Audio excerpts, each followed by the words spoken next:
My name is Fred Von Ahrens. I'm the Vice President of Manufacturing for Tronox Alkali in Green River, Wyoming.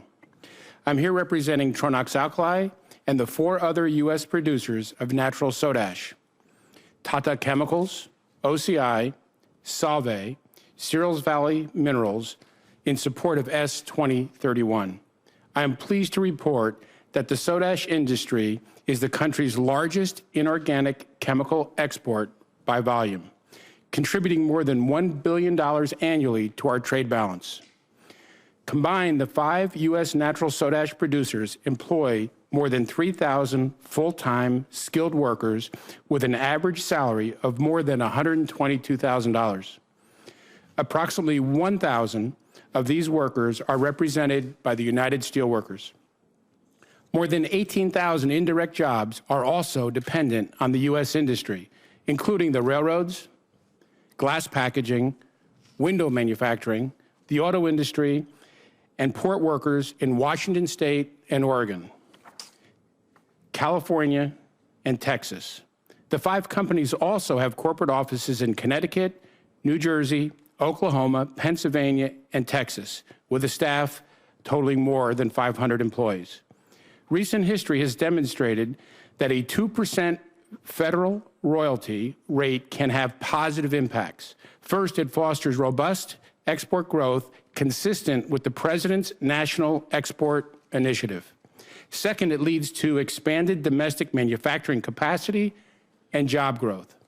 Third, it results in an increase rather than a decrease in federal royalty revenues by spurring development of the resource. Mr. Chairman, today, approximately 58% of our production is exported, primarily to the Pacific Rim and Latin America. The 2006 and 2013 royalty rates enacted by Congress came out of recognition that global economic conditions, specifically the emergence of subsidized Chinese competition, were eroding America's natural soda ash advantage. There are 2 methods of producing soda ash: the natural method, utilizing trona ore employed by the 5 U.S. companies, and a synthetic process. China is the largest producer and exporter of the synthetic process. The natural process is a more efficient way of making soda ash and has significant environmental advantages over the synthetic process, which generates a larger carbon footprint and has other negative environmental impacts.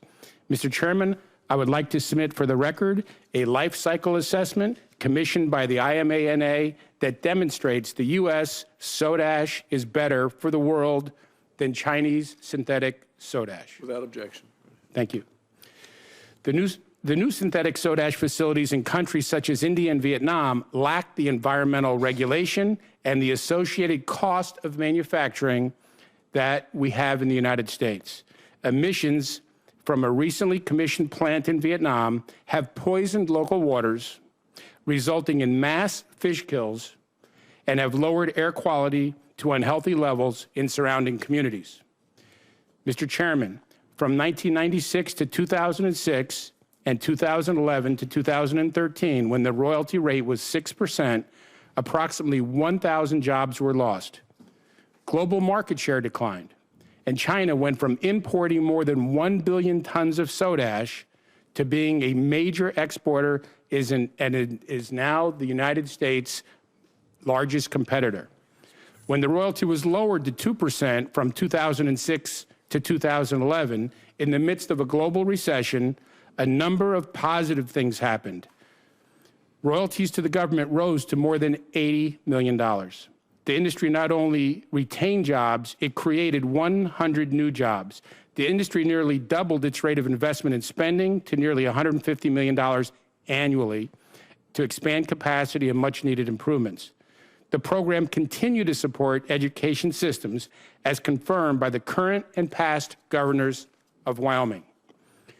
Congress has the opportunity to increase global competitiveness, increase jobs, and reduce global greenhouse gases by passing this bill. Thank you for your consideration of our views. I'd be pleased to take any questions.